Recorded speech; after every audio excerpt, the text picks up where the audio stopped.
Fala, gente, a paz do Senhor Jesus. Nós estamos aqui mais um dia na presença do Senhor com a intenção de liberar uma palavra para o teu coração. Estamos ao vivo nesse momento pelo Facebook, também pelo Instagram, tá certo? Você que está me assistindo agora do YouTube, já deixa o seu like, compartilha com seus amigos, se inscreva no meu canal para você continuar sendo edificado pela minha vida. E eu tenho uma palavra para sua vida que vai incendiar a tua alma nesse dia, meu irmão. Tem uma palavra que está queimando aqui dentro de mim, eu tenho que soltar para alguém, eu tenho que abençoar a sua vida. Juízes capítulo 4, versículo de número 4 diz assim: E Débora, mulher profetisa, mulher de Lapidote, julgava Israel naquele tempo, e habitava debaixo das palmeiras de Débora, entre Ramá e Betel, nas montanhas de Efraim, e os filhos de Israel subiam a ela a juízo. E enviou e chamou a Baraque, filho de Abinoão, de Quedes, de Naphtali, e disse-lhe: Porventura o Deus de Israel não deu ordem, dizendo: Vai e atrai contigo ao monte de Tabor, e toma 10.000 homens, filhos de Naphtali, ou filhos de Zebulon. Verso 12: E anunciaram a Cícera que Baraque, filho de Abinoão, tinha subido ao monte. Verso 13: E Cícera convocou todos os seus carros de ferro, 900 carros de ferro, e todo o povo que estava com ele, desde Arosete Agorim até o ribeiro de Quizon. Então disse Débora a Baraque: Levanta-te, porque esse é o dia que o Senhor tem dado a Cícera na tua mão. Porventura o Senhor não saiu diante de ti? Baraque, pois, desceu do monte Tabor, e 10.000 homens após ele, e o Senhor derrotou a Cícera e todos os seus carros, e todo o exército a fio de espada, diante de Baraque, e Cícera desceu do carro e fugiu a pé. Que palavra poderosa, né, gente? Que texto assim, que chega a impactar a nossa alma quando a gente lê e vê o tamanho da intervenção de Deus diante de um povo que não tinha condições físicas, que não tinha probabilidade lógica de vencer uma batalha diante de um exército que possui um poder militar que era superior na época ao povo de Israel. Para você entender o contexto, você vai observar dentro dessa história que Israel está 20 anos sendo oprimido pelo exército dos cananeus. Israel está 20 anos debaixo do jugo do exército de Jabim, que era o rei dos cananeus nessa época. E durante 20 anos, os cananeus vão oprimir o povo de Israel, de modo que Israel fica paralisado mediante as circunstâncias que estão ao seu redor. Por quê? Porque os cananeus, eles possuem nessa época um poder militar muito grande. Eles têm 900 carros de ferro. E um carro de ferro é um poder militar para derrubar muitos homens dentro de um campo de guerra.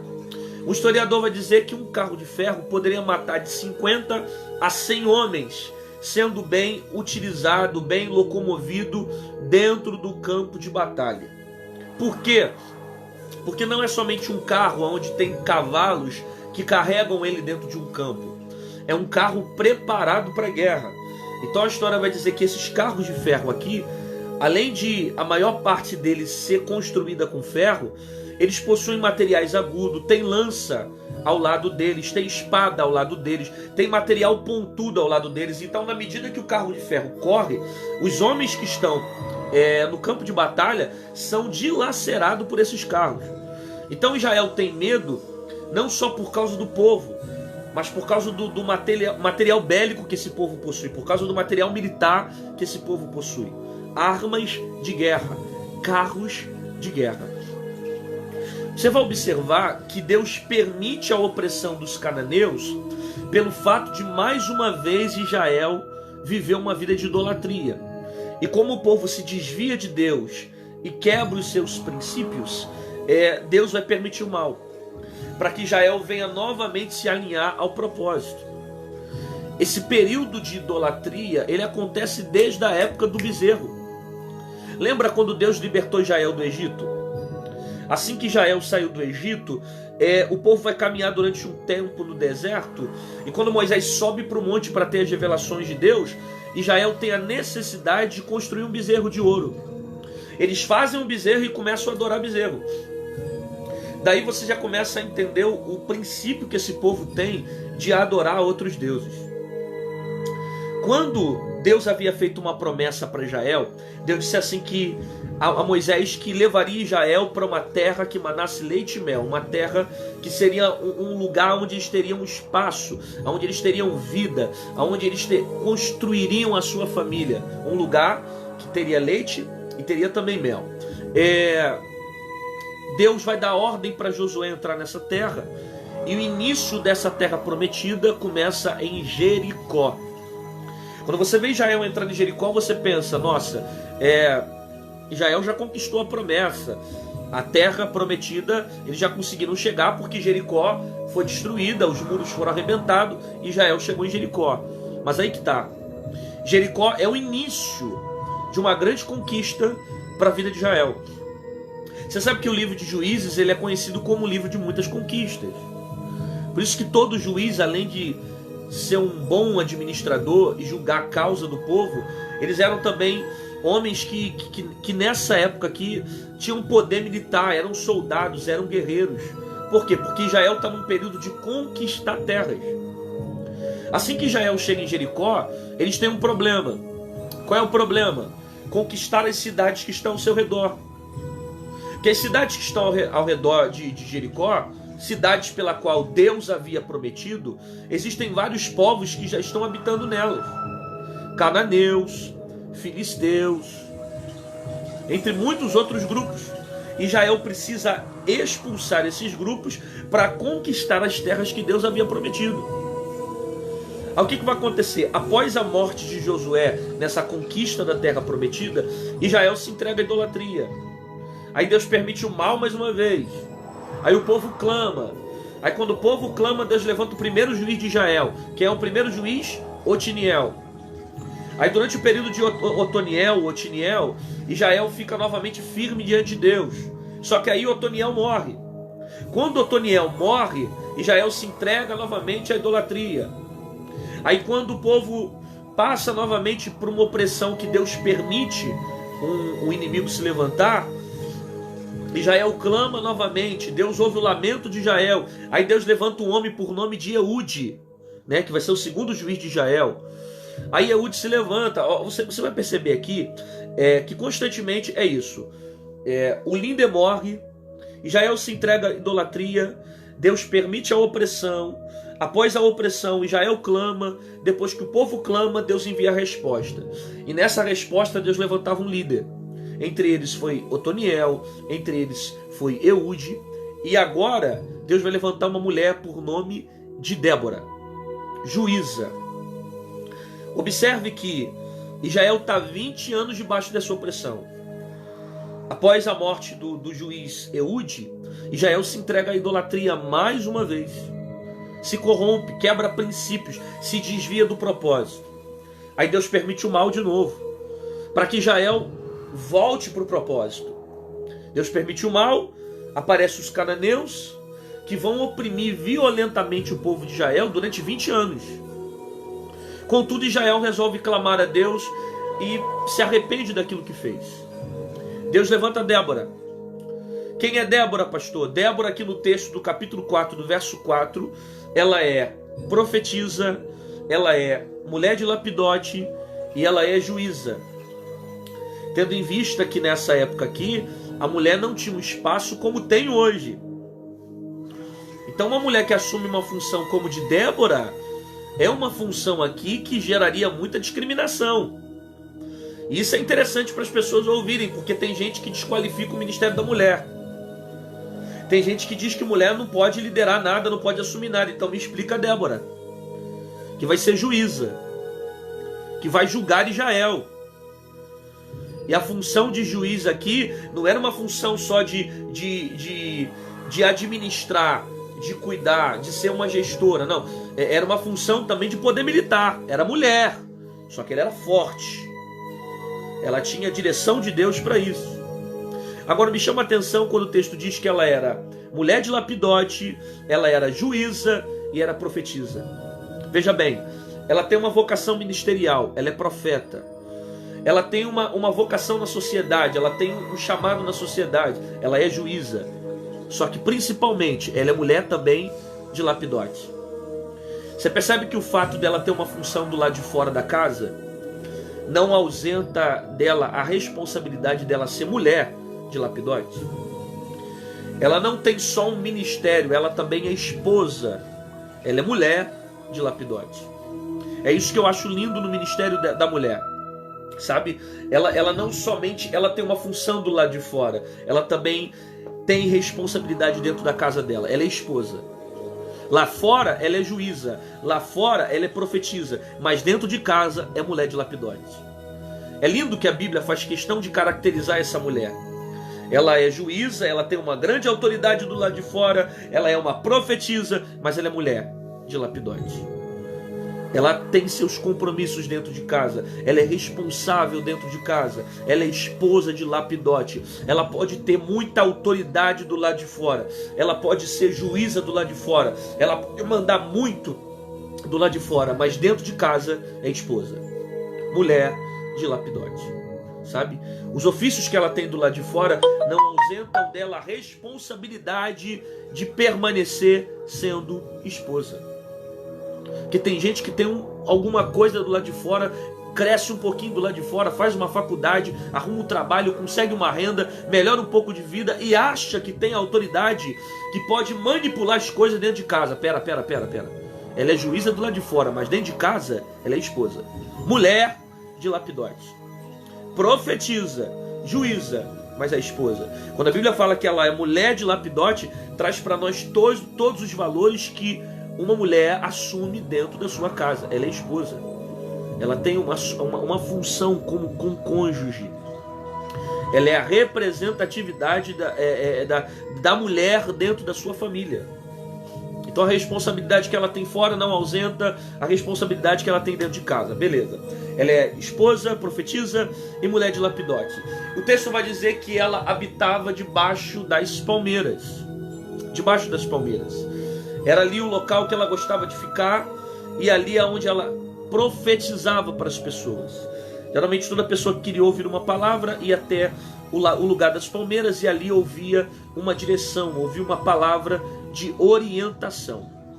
Ela decide chamar Baraque e vai colocar Baraque como o comandante do exército de Israel. Observe que Baraque vai temer as circunstâncias que Débora vai colocar para ele. Débora está debaixo da direção de Deus, ela é uma mulher profetisa, e você vai entender que Baraque vai ficar com medo de entrar na guerra sozinha. Ela vai dizer para Baraque: olha, você vai sair para o Monte Tabor, vai procurar 10.000 homens e vai enfrentar Cícera e o seu exército, porque o Senhor já tem colocado esse povo nas suas mãos. Contudo, Baraque vai ficar com medo. Com medo por causa dos carros de ferro. Com medo por causa das circunstâncias. Os textos que eu estou pregando aqui é Juízes capítulo 4, do versículo 4 em diante. Ela vai ficar com medo, o Baraque vai ficar com medo das circunstâncias. Porque a Bíblia vai dizer que Cícera tem na sua mão 900 carros de ferro. Os cananeus possuem um poder militar muito grande. Aí Cícera tem medo de ir sozinho para a guerra. Ele diz para ela: eu até vou, mas eu só vou se tu fores comigo. Se tu não fores, eu não irei. Veja, Débora então vai dizer para ele: tudo bem, se você quer que eu vá, eu vou. Porém, toda a nação vai ter que reconhecer que foi através da honra de uma mulher, das mãos de uma mulher, que houve vitória dentro desse exército. Então, através das mãos de uma mulher, e uma mulher vai ser honrada dentro dessa nação. Baraque aceita o desafio, ele vai com Débora para cima do monte. É bom você observar que Israel, nesse período aqui, está habitando em cima das montanhas. Os cananeus, eles são os moradores do vale. Israel vai dominar as montanhas e vai habitar em cima das montanhas, enquanto os cananeus vão habitar nos vales. Baraque vai vir do Monte Tabor, de cima das montanhas, para lutar contra os cananeus que estão embaixo, nos vales. Então Baraque está descendo a montanha. enquanto os cananeus vão vindo dos vales, subindo a montanha para atacar o povo de Israel. A Bíblia vai dizer então que Cícera vai ouvir falar que os israelitas estão vindo, ele arruma os seus soldados, reúne os 900 carros de ferro e vai para a guerra. Quando Baraque está descendo, ele começa a ver os 900 carros de ferro, ele fica paralisado com aquilo que ele vê. Isso tem tão sentido no que eu estou dizendo, que se você ler o verso de número 14, o texto vai afirmar que Débora precisa dizer para Baraque: levanta-te, porque esse é o dia que o Senhor tem dado. Veja bem, ela entrega uma segunda palavra a Baraque, para que Baraque se levante e parta para a guerra. Aí Baraque vai para cima dos cananeus, e o capítulo 5 de Juízes diz para nós, porque o 4 não dá uma informação tão precisa, mas o cântico de Débora, quando Débora agradece ao Senhor, ela diz que nesse momento que Baraque sai para lutar contra os cananeus, começa a gotejar no meio dos céus. As nuvens começam a gotejar e aparece chuva. As chuvas são tão intensas que os carros de ferro que vieram atacar o povo de Israel começam a atolar no meio da lama. Lembrando que os cananeus estão passando por um rio chamado Quizon, eles são moradores do vale. O rio Quizon, na época das chuvas, eles costumavam encher. E nesse período que cai muita chuva, os carros de ferro vão atolar no meio da lama. E essa informação é tão real que a Bíblia vai dizer no verso de número 15 que Cícera, que era o capitão do exército de Jabim, o capitão do exército dos cananeus, ele vai fugir a pé. Ele foge a pé porque ele não consegue se locomover com o carro. Aí, por causa desse fato, Israel vai descer e vai conseguir matar todos os cananeus. E futuramente Cícera também vai passar pela morte. Isso que eu acabei de falar para você é um pequeno resumo do texto que está inserido no contexto do capítulo 4, a partir do verso 1. E existem aplicações que são tremendas para a nossa vida nesse dia. A primeira aplicação está no capítulo 4 de Juízes, a partir do verso 4. Compartilha com alguém que ainda não ouviu essa palavra, chama, que Deus tem algo tremendo para falar contigo agora. O capítulo 4, do verso 4 de Juízes, diz que Débora, ela era profetisa. Preste atenção, ela era profetisa. Agora, em que tempo Débora era profetisa? Em um tempo de calamidade espiritual. Por quê? Israel está na idolatria, o povo se corrompeu mais uma vez, o povo não quer compromisso com Deus. É por causa disso que Deus permite os cananeus oprimirem Israel, para que Israel se volte mais uma vez a Deus. E num tempo onde Israel está na idolatria, onde o povo vive uma vida de quebra de princípios, sem compromisso com Deus, tem uma mulher que habita debaixo das palmeiras, que decidiu profetizar. Isso aqui é interessante, porque enquanto a maioria escolhe viver uma vida de idolatria, Débora escolhe ter intimidade com Deus. Enquanto a maioria nesse período resolve viver uma vida de profanação, Débora escolhe resolver ter um compromisso com Deus. Enquanto a maioria escolhe viver uma vida de pecado, uma vida de quebra de princípios, Débora escolhe viver uma vida íntima com Deus. É possível você viver em um ambiente onde todos estão idolatrando, mas você não idolatra. Você escolhe ter intimidade com Deus. É possível você viver em um ambiente onde a maioria está vivendo uma quebra de princípios, está desviado da igreja, mas você escolhe viver um compromisso, um relacionamento profundo com Deus. É possível você viver em um ambiente onde a maioria se prostitui, onde os primos bebem, onde seus colegas estão cheirando, onde a maioria está na maconha. É possível você viver em um ambiente onde a maioria está se prostituindo, mas você está crescendo diante de Deus, cara. Você lembra de Samuel? A Bíblia diz que ele crescia diante dos homens e crescia diante de Deus. Samuel cresce num ambiente educado com Ofni e Finéias. Quem era Ofni e Finéias? Filhos de Eli. A Bíblia diz que Ofni e Finéias se prostituíam na frente do templo e comiam da gordura dos animais. Olha que interessante isso. Eles profanavam aquilo que era sagrado. Samuel cresce nesse ambiente, vendo os irmãos se prostituírem. É claro que não eram irmãos de sangue, eram filhos de Eli. Ele cresce num ambiente onde vê Ofni e Finéias se prostituindo na frente do templo. Ofni e Finéias comendo da gordura do animal que deveria ser entregue para Deus, que era a parte nobre para Deus. E eles comiam, profanando aquilo que não era de Deus. Só que mesmo Samuel, vendo tudo isso sendo feito, vendo o povo se desviar, vendo Ofni e Finéias se prostituir, ele olha para ele e diz: quer saber? Eu não vou seguir esse exemplo. Eu não vou fazer o que eles estão fazendo. O meu compromisso é com Deus. A minha aliança é com Deus. Eles podem se prostituir, mas eu não me prostituo. Eles podem idolatrar, mas eu não idolatro. Eles podem agora viver nessas festinhas mundanas, mas eu não me entrego às festas corruptas do mundo. Por quê? Porque eu decidi ter uma aliança com Deus. Enquanto a nação de Israel está presa na idolatria, Débora está profetizando. Débora está numa vida de intimidade com Deus. Ela profetiza. Ela profetiza em um tempo de calamidade espiritual. Por quê? Porque o exemplo da maioria não é exemplo para Débora. O coração de Débora está no Senhor. A intimidade de Débora está no Senhor. Então aquilo que Israel faz não reflete na maneira como Débora tem que viver.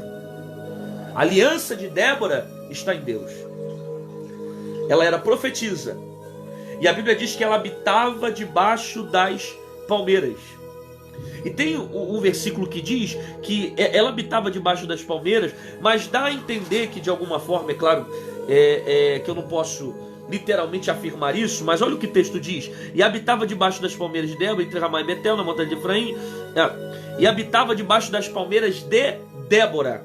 O que eu estou querendo dizer é o seguinte, é que dá o entendimento que essas palmeiras eram delas. Eu não sei se ela plantou a palmeira, eu não sei se de repente ela tomou posse daquele lugar, eu não sei se foi um local que ela disse: ó, vou morar aqui, é aqui que eu moro. Mas a verdade é a seguinte: ela habitava debaixo da palmeira. E a palmeira era o local que ela gostava de estar para profetizar. Eu acho que a palmeira fala alguma coisa com a gente. A palmeira ensina alguma coisa pra gente, concorda? Ela profetiza e diante de tantos lugares que ela resolve habitar debaixo da palmeira. A palmeira traz para nós muitas reflexões. Você sabe que um vento de 79 km, 80 km, 75 km por hora, ele pode destruir muitas árvores. Um furacão 70, 80, 90 km por hora, não sei, pode alcançar muitas árvores e destruí-las. Mas segundo a história, pelo menos o Wikipédia dá essa informação, que uma palmeira consegue suportar ventos de até 150 km por hora. Uma palmeira consegue suportar ventos de até 150 km por hora porque ela possui na sua natureza uma elasticidade. Ela é flexível. Então quando o vento sopra diante dela, ela consegue ter flexibilidade diante dos ventos, fazendo com que ela não se quebre. Então furacões que vêm aproximadamente de 150 km, 160 km, não conseguem derrubar uma palmeira, porque ela possui elasticidade. Pastor, mas elas podem tombar? Elas podem tombar, mas a flexibilidade delas impede de muito delas tombarem. Eu acho que a gente tem que aprender com uma palmeira. Que eu não posso dizer para você que esse ano não vai ter vento. Eu não posso dizer para você que 2020 não vai ter tempestades. Eu não sou doido de dizer para você que você não vai passar por aflições. Eu não posso dizer para você que esse ano você não vai passar por dificuldade e a tua vida vai ser só vitória. Eu não posso dizer isso para você, porque isso não é verdade. Vão ter ventos, mas você vai aprender esse ano a ser como uma palmeira. Ainda que os ventos tentem te derrubar, você vai balançar, mas não vai sair da tua estrutura. Você vai balançar, mas não vai quebrar. Você vai balançar, mas não vai ser destruído. Você vai balançar, mas não vai perder a sua raiz. Por quê? Porque a sua estrutura está conectada, está ligada em Deus. Você balança, mas não quebra. O vento pode tentar te levar ao chão. Você é levado de um lado para o outro, mas você não é levado à queda. Você não quebra. Você tem estrutura. A gente deve aprender como a palmeira. Ainda que os ventos nos balancem e nos levem de um lado para o outro, a raiz não é quebrada. A árvore não é rompida. Não é destruída. Por quê? Porque você tem estrutura para suportar, você tem elasticidade para aguentar as dificuldades que estão vindo na sua direção. Débora manda chamar Baraque. Baraque vai até ela e ela dá uma direção para Baraque. E diz: Baraque, vai até o Monte Tabor e reúne pelo menos 10.000 homens para saírem e enfrentar Sísera, porque o Senhor tem dado o exército de Jabim nas suas mãos. Aí o texto vai dizer o seguinte, que Baraque vai ficar com medo de ir sozinho. Ele tem tanto medo de ir sozinho que ele vai dizer para ela: eu só vou se tu fores comigo. Se você não for comigo, eu não irei para essa batalha. De maneira que Débora vai ter que acompanhar Baraque, porque senão Baraque não ia. Então Baraque tem medo de ir sozinho. Mas, gente, quem é que está dando direção para Baraque ir para a guerra? Deus. Deus está falando: Baraque, vai. Por quê? Porque eu vou ser contigo. Só que Baraque tem medo. Baraque tem medo porque ele acha que ele não tem condições de sozinho resolver aquele problema. Mas não é Deus que está mandando ele fazer? Não é Deus que está mandando ele reunir o exército e partir para a guerra contra o exército de Jabim? Então, se Deus mandou ir, amigo, vai. Se Deus mandou fazer, faz. Se Deus mandou pregar, prega. Se Deus mandou cantar, canta. Se Deus mandou tocar, toca. Se Deus mandou profetizar, profetiza. Se Deus mandou você ir lá se inscrever naquele curso, se inscreve. Se Deus mandou você ir lá e fazer aquela faculdade, faz. Ah, mas eu não tenho recurso. Ah, mas eu não tenho condições. Eu não tenho capacidade. Não. Isso aí já não é com você. Isso aí já não é com você. O que é com você é usar a fé. O que compete a você é dar o primeiro passo, é ter a atitude. O recurso, o que você precisa, as portas, quem vai abrir é Deus. Ah, mas eu não tenho condições de fazer aquele mestrado. Deus não está perguntando se você tem condições. Deus está mandando você fazer. Então faz. Por quê? Porque as portas vão se abrir. Ah, mas eu não tenho condições de assumir essa responsabilidade. O meu pastor me procurou e esse ano está me colocando para liderar o departamento. Deus não está perguntando se você tem capacidade. Deus mandou você fazer. Por quê? Porque durante o processo de você tomar atitude de ir para a guerra, Ele vai mandar para você aquilo que você precisa. Ele vai suprir todas as suas necessidades. Deus mandou fazer, faz. Deus mandou ir, vai. Por quê? Porque tudo que você precisa vai ser suprido diante da sua fé. Quando é você que entra sem a direção de Deus, você quebra a cara. Mas quando você entra debaixo da direção de Deus, Deus se responsabiliza pelos seus atos. Porque foi Ele que mandou, então vai dar certo. Baraque está com medo. Por que Baraque está com medo? Baraque está com medo porque os problemas que estão diante dele são muito maiores do que a sua própria vida. E quando ele olha para os carros de ferro, ele não encontra a capacidade de entrar nessa guerra e vencer. História dos Hebreus, no livro de Flávio Josefo, dá uma informação interessante para nós. Ele diz que nesses 20 anos que Israel está oprimido violentamente pelos cananeus, Flávio Josefo diz que Israel tentou lutar outras vezes contra os cananeus, só que não encontraram sucesso nos seus combates. E por ter perdido outras batalhas e com medo dos carros de ferro, eles desistiram de continuar lutando. Flávio Josefo diz que houveram outros combates, mas Israel perdia. E por causa do medo, Israel ficou muito tempo paralisado diante dessas circunstâncias. Isso aqui é interessante. Por quê? Porque Flávio Josefo está dando um dado aqui que Israel está com medo devido também ao passado, de perdas, de sofrimento, de desgastes. Então qual é a sensação que Baraque aqui tem? Vão perder de novo. Vai dar errado de novo. Vai ser mais uma vez uma derrota. Só que dessa vez, meu amigo, vai dar certo. Pode não ter dado certo das outras vezes, mas dessa vez vai dar certo. Você não vai perder. Porque às vezes os traumas fazem a gente desistir. Às vezes o sofrimento que a gente viveu lá atrás faz a gente estacionar. Às vezes você fica paralisado por causa das coisas que aconteceram lá atrás. Aí por causa das guerras que você perdeu em 2015, 2016, 2017, 2018, por causa das derrotas que você teve em 2019, você pensa, não vai dar certo em 2020. Eu não vou vencer em 2020. Eu vou perder de novo. Vai ser a mesma história de novo. Vai ser a mesma derrota de novo. Vai ser o mesmo sofrimento de novo. Vai ser o mesmo desgaste, o mesmo trauma consumindo a minha vida. Mas ei, calma. Pode não ter dado certo nos anos anteriores. Só que esse ano vai ser diferente. Esse ano você vai viver o sobrenatural de Deus. Vai ser diferente. O problema é que você está estacionado por causa das coisas que viveram lá atrás. O sofrimento, a perda, os traumas geraram um desgaste tão grande em você que você não acredita que esse ano vai dar certo. Só que dessa vez vai ser diferente. Por quê? Porque há uma palavra de Deus para a tua vida.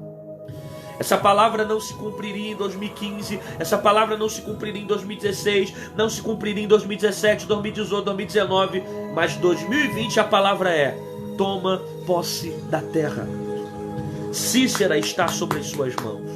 Não tema diante das circunstâncias que estão ao seu redor, porque dessa vez vai dar certo. Baraque está com medo e mesmo diante do medo, ele ouve a palavra de Débora e decide ir para a guerra. Quando ele está descendo da montanha do Monte Tabor com seus homens, com seus 10.000 soldados, a Bíblia vai dizer que Cícera, capitão do exército de Jabim, vai ouvir falar que Jael está partindo para a guerra.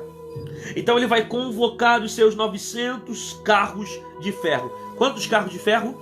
900 carros de ferro. Mais uma vez, Baraque fica paralisado. Por quê? Por causa dos 900 carros de ferro que Cícera possui na sua mão. Eu disse que cada carro de ferro poderia matar, pelo menos, segundo o historiador, de 50 a 100 homens. Que era um instrumento de guerra, era uma arma militar.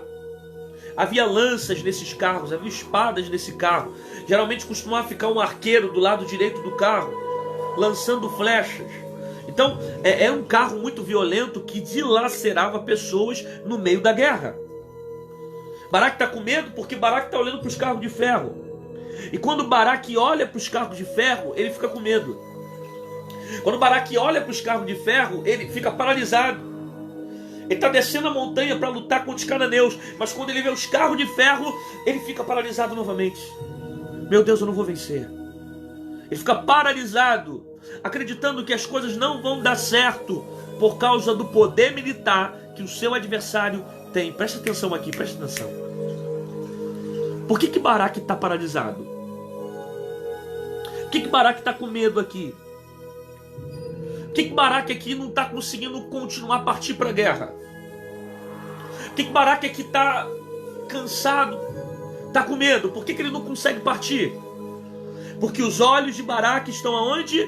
Nos 900 carros de ferro. Quando Baraque olha para o carro de ferro, ele para. Quando Baraque olha para o carro de ferro, ele desiste. Quando Baraque olha para o carro de ferro, ele tem medo. Não é assim que acontece na sua vida? Enquanto você olha para aquilo que te provoca medo, você fica paralisada. Enquanto você olha para aquilo que te provoca pavor, você fica paralisado. Meu Deus, não vai dar certo. Meu Deus, vai acontecer de novo. Meu Deus, eu estou traumatizada. Meu Deus, não vai funcionar. Meu Deus, e agora? Por quê? Porque os seus olhos estão no carro de ferro. Enquanto você olha para os carros de ferro, você não consegue movimentar a sua vida. Você não se movimenta porque você está olhando para os seus problemas. Você não consegue caminhar porque está olhando para as suas dificuldades. Enquanto teus olhos estão nos seus problemas, os problemas estão dominando você. Você está sendo dominado pelo medo, você está sendo dominado pelo carro de ferro, você está sendo dominado por uma situação, por uma circunstância, e está dizendo, não tem jeito, por quê? Porque eu estou com medo. E eu te explico por que você está com medo. Porque os seus olhos estão nos carros de ferro. Gente, escuta essa palavra, porque essa palavra vai mudar a sua vida. Por que Davi venceu Golias, gente? Por que Davi venceu o gigante? Davi era mais forte que Golias? Não. Davi tinha mais capacidade física do que Golias? Não. Segundo o historiador, ele era um jovem, um adolescente. De adolescente para jovem, ainda não tinha se tornado nenhum homem ainda. Era homem no caráter, mas no porte físico era um menino. E foi enfrentar um gigante. Davi não tinha probabilidade de vencer Golias. Não tinha como. Gente, era impossível Davi vencer Golias. Por que Davi venceu o gigante? Ele não tinha a força de Golias, ele não tinha a experiência de guerra que Golias tinha. Golias nunca tinha perdido uma batalha. Era um gigante forte. Ele tinha tanto poder, ele tinha tanta autoridade, ele tinha tanta força, Golias no caso, que a história vai dizer que homens seguravam o escudo de Golias. Homens seguravam o escudo de Golias porque Golias era um homem muito forte. O seu escudo era pesado, a sua lança era pesada, a sua armadura era pesada, toda revestida de bronze. Como é que Davi foi lutar com Golias, gente? Davi não usou armadura. Davi usou uma funda, um alforje, uma pedra, um pedaço de pau. Por isso que Golias disse para ele, por acaso sou algum tipo de cão para vir comigo com paus? Porque Davi foi caracterizado de um pastor. Por que Davi venceu Golias? Não há probabilidade lógica de Davi vencer esse gigante. Por que Davi venceu o gigante? A resposta é simples. Porque quando Davi vai lutar contra Golias, os olhos de Davi não estão em Golias. Quando Davi vai lutar contra o gigante, os olhos de Davi não estão no medo. Por que ninguém quer lutar com o gigante? Porque todo Israel está olhando para Golias. E quando eles olham para Golias, eles estão vendo o tamanho de Golias, eles estão vendo a fama de Golias, eles estão vendo o poder de Golias. Mas quando Davi vai lutar com Golias, ele está olhando para Deus. Davi não está olhando para Golias, Davi está olhando para Deus. Isso aqui é muito forte para tua cabeça. Se tu não pegar isso aqui, quando Davi olha para Deus, ele se sente encorajado. Quando Davi olha para Deus, ele se sente com autoridade. Quando Davi olha para Deus, ele diz: quem é esse incircunciso? Esse homem que não tem aliança com Deus, que afronta o exército do Deus vivo. Quando Davi olha para Deus, ele tem força. Quando Davi olha para Deus, ele tem autoridade. Quando Davi olha para Deus, ele se enche de coragem, porque aqui está o segredo da vida. Enquanto você passa a vida inteira olhando para os seus gigantes, você tem medo. Enquanto você passa a vida inteira olhando para os carros de ferro, você para. Enquanto você passa a vida inteira olhando para os traumas, para os seus problemas, para as enfermidades que estão ao seu redor, você não consegue caminhar. Mas quando você tira os seus olhos dos carros de ferro, quando você tira os olhos dos gigantes da vida e começa a olhar para Deus, você se enche de coragem, você se enche de força, você se enche de autoridade. Aí você diz: como é que fulano venceu o gigante? Você diz como é que fulano venceu o gigante porque você está olhando para o gigante. Porque quando fulano venceu, a nenhum momento ele viu o gigante. Ele sempre olhou para Deus. Por isso que Davi disse no Salmo 121: elevo meus olhos para o monte, de onde me virá o socorro? O meu socorro vem do Deus que fez o céu e fez a terra. Quando eu olho para Deus, eu tenho força para vencer os carros de ferro. Guarda essa frase. Quando Davi estava olhando para Deus, Golias tropeçava. Porque quando eu olho para Deus, os gigantes tropeçam. Quando eu olho para os gigantes, eu tropeço. Quando eu olho para Deus, os carros de ferro tropeçam. Quando eu olho para os carros de ferro, eu tropeço. Quando eu olho para Deus, as minhas dificuldades tropeçam. Quando eu olho para as minhas dificuldades, eu tropeço. Quando eu olho para Deus, as minhas enfermidades tropeçam. Quando eu olho para as minhas enfermidades, eu tropeço. Quando eu olho para Deus, os meus medos tropeçam. Mas quando eu olho para os meus medos, eu tropeço.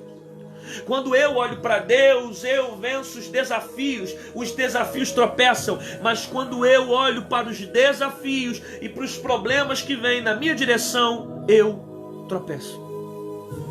A questão está na maneira como você está olhando. Enquanto Baraque está olhando para o carro de ferro, ele tem medo. Mas se você mudar o teu olhar e começar a olhar para Deus, você vai ver que os carros de ferro não são nada diante das dificuldades que você está enfrentando. Baraque olha para o carro de ferro e mais uma vez ele fica paralisado diante daquilo que ele está vendo. Ele está tão paralisado diante desses problemas que está na Bíblia, capítulo 4 de Juízes, verso de número 14. Débora vai dizer para Baraque: então disse Débora a Baraque: levanta-te, porque esse é o dia que o Senhor tem dado Sísera na sua mão. Veja bem, mais uma vez Débora fala: meu filho, levanta. Esse é o dia que o Senhor tem dado Sísera na tua mão. Só pode mandar se levantar quem está prostrado. Só pode mandar alguém se levantar quem está caído. Baraque está aqui prostrado, sabe, esperando uma direção a mais de Débora para partir para a guerra. Mas a verdade é ele está paralisado diante dos problemas. Aí Débora vai dizer: levanta-te, porque esse é o dia. Ele está paralisado por causa do medo. Aí Débora dá mais uma palavra de Deus para ele: esse é o dia que o Senhor tem dado na sua mão. Levanta. Porque para isso serve a palavra. A palavra serve para nos levantar diante do medo. A palavra serve para nos encorajar diante das circunstâncias. É para isso que vem a palavra: levanta. Por quê? Porque essa terra é tua, porque essa promessa é sua. Hoje é o dia, essa é agora, essa é a hora, esse é o tempo. Você vai conquistar aquilo que Deus prometeu. Esse é o momento. Levanta. É para isso que você está ouvindo essa palavra. Para você ter ânimo de ir para a guerra. Para você ter ânimo de tomar posse daquilo que Deus te prometeu. Para você ter ânimo de vencer as dificuldades que estão sobre a sua frente. Levanta-te. E ela diz mais: levanta-te, porque esse é o dia. O Senhor já saiu na vossa frente. Olha o que o texto afirma aqui. Isso aqui é interessante. O Senhor não saiu diante de ti? Débora diz para ele: o Senhor não saiu diante de ti? Isso aqui é interessante porque, em outras palavras, Débora está dizendo para Baraque: Baraque, pode ir.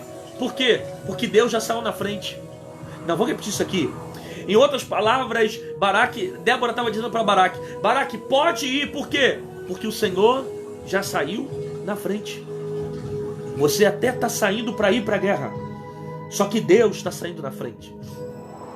Você até está saindo para ir na batalha, só que Deus resolveu ir na frente. Você pode não ver, mas Deus já está na frente. Você pode não sentir, mas Deus já está na frente. Você está com medo, mas Deus está na frente. Você está com vergonha, mas Deus está na frente. Você está preocupado, mas Deus está na frente. Você está inquieto, mas Deus está na frente. Você está temeroso, mas Deus está na frente. Fica tranquilo, essa guerra não vai ser perdida. Você pode ter perdido as outras, mas essa não. Deus está na frente. Por isso que Débora vai dizer para Baraque: o Senhor já não saiu na frente? Pode ir, meu filho, Deus está na frente. E se Deus está na frente, Ele é o teu escudo. Ele te protege das ameaças. Ele te protege dos ataques. Ele te protege das lanças, das flechas. O Senhor está na frente. Levanta-te. Aí o texto vai dizer que Baraque então vai partir em direção a Sísera. E Flávio Joséfo vai dar para nós uma informação interessante. O capítulo 5 de Juízes, Débora vai dizer no seu cântico que naquele momento que Baraque saiu para lutar contra Sísera e os 900 carros de ferro, o Senhor fez gotejar sobre os céus. Escuta isso aqui, gente. Isso aqui é tremendo. O Senhor fez chover sobre os céus. Começou a gotejar e a chuva desceu sobre aquela terra. Lembrando que o exército de Israel está vindo de onde? Das montanhas. Então Israel está vindo de cima para baixo, enquanto os cananeus estão vindo de baixo para cima, porque os cananeus são moradores dos vales, enquanto Israel está habitando em cima das montanhas. Então Israel vem de cima para baixo, os cananeus vêm de baixo para cima. Os cananeus estão ali próximo a um rio chamado Quizon, que na época de chuva eles costumavam encher. Na época de grandes chuvas, eles costumavam a estarem cheios. E a história vai dizer o seguinte, que Débora vai orar no cântico dizendo que o Senhor vai fazer o céu gotejar. Então o que dá a entender é que vai chover dentro daquele vale, o rio Quizon vai encher, de maneira que os carros de ferro vão começar a atolarem no meio da lama. Agora, olha que interessante a informação que Flávio Josefo dá para nós. O livro História dos Hebreus, Flávio Josefo diz que a chuva foi tão intensa naquele momento que houve frio dentro daquela região, de modo que os moradores do vale não conseguiam levantar as suas espadas e usar ela com tanta flexibilidade, tamanho frio que eles estavam sentindo, porque a chuva veio na direção dos cananeus. Enquanto a chuva batia nas costas dos israelitas, porque eles estão descendo a montanha,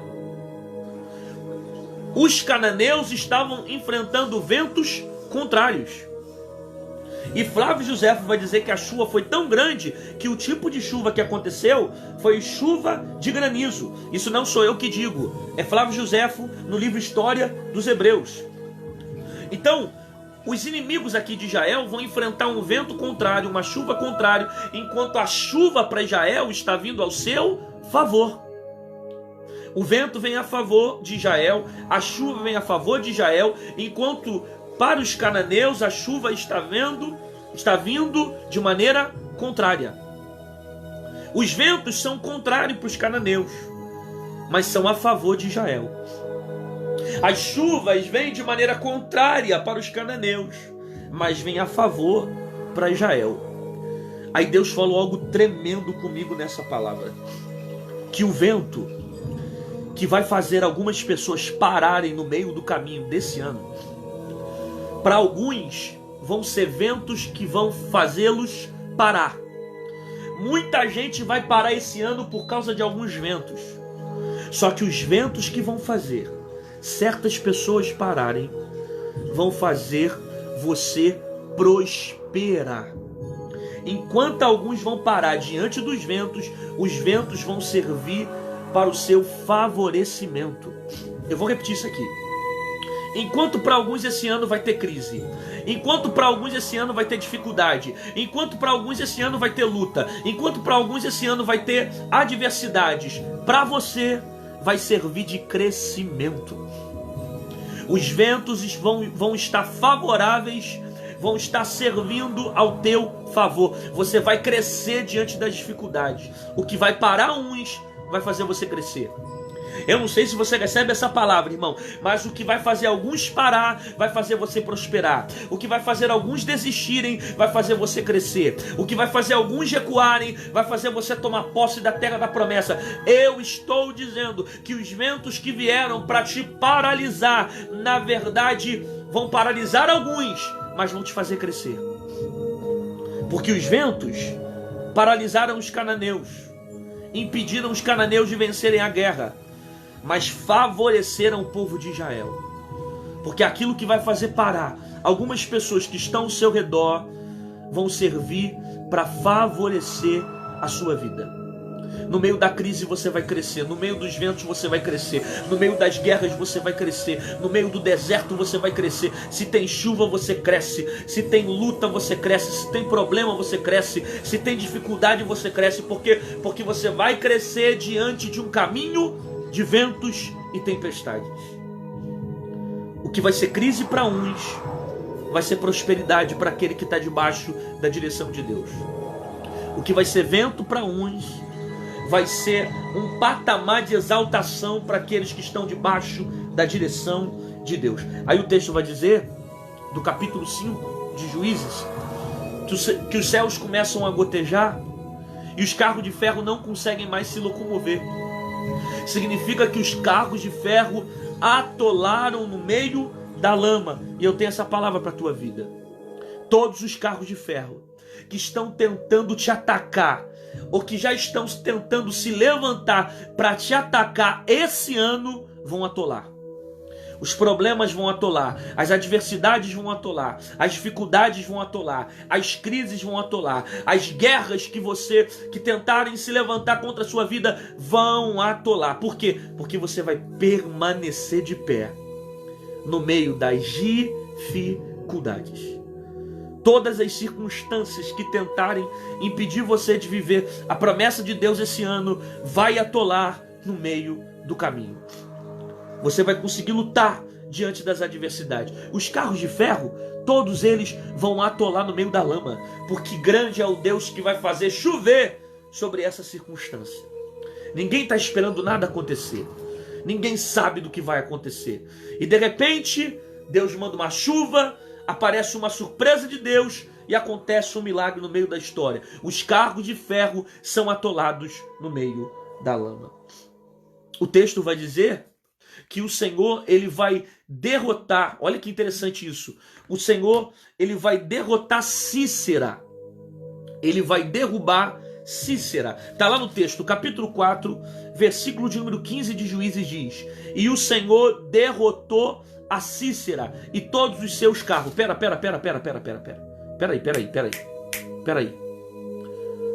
Não foi Baraque que lutou contra os cananeus? Foi.